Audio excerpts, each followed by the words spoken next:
আয়াত ২৯ ওয়া কওমি লা আসআলুকুম আলাইহি মালান ইন আজরিয়া ইল্লা আলাল্লাহ ওয়া মা আনা বিতারিদিল্লাযীনা আমানু ইন্নাহুম মুলাকু রাব্বিহিম ওয়ালাকিন্নী আরাকুম কওমান তাজহালুন। অনুবাদ: হে আমার সম্প্রদায়, এর পরিবর্তে আমি তোমাদের কাছে কোনো ধনসম্পদ চাই না। আমার পারিশ্রমিক তো আল্লাহরই কাছে। যারা ঈমান এনেছে তাদেরকে তাড়িয়ে দেওয়াও আমার কাজ নয়। তারা নিশ্চিতভাবে তাদের রবের সাক্ষাৎ লাভ করবে। কিন্তু আমি তো দেখছি তোমরা এক অজ্ঞ সম্প্রদায়। ১ নম্বর ফুটনোটের বিবরণ: আমি একজন নিঃস্বার্থ উপদেষ্টা, নিজের কোনো লাভের জন্য নয়, বরং তোমাদেরই ভালোর জন্য এত কঠোর পরিশ্রম ও দুঃখ কষ্ট সহ্য করছি। এ সত্যের দাওয়াত দেওয়ার, এর জন্য প্রাণান্ত পরিশ্রম করান ও বিপদ মুসিবতের সম্মুখীন হবার পেছনে আমার কোনো ব্যক্তিগত স্বার্থ সক্রিয় আছে, এমন কথা তোমরা প্রমাণ করতে পারবে না।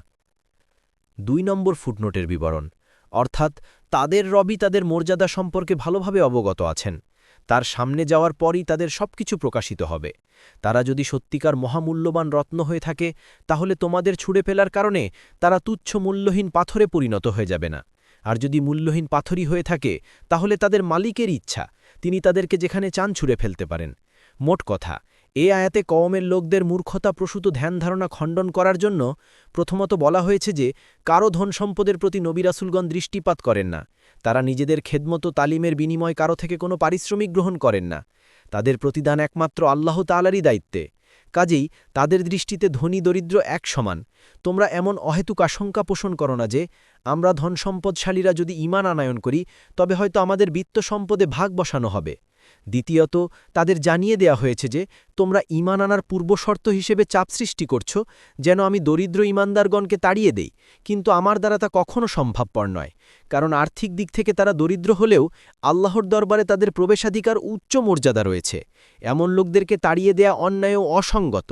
আল্লাহ তাআলা তার সর্বশেষ নবী মুহাম্মদ সাল্লাল্লাহু আলাইহি ওয়াসাল্লামকেও একই ধরনের নির্দেশ দিয়েছিলেন যে আপনি অবশ্যই এ সমস্ত দরিদ্র মুমিনদের তাড়িয়ে দিবেন না, তাদের সঙ্গ ত্যাগ করার চিন্তাও করবেন না।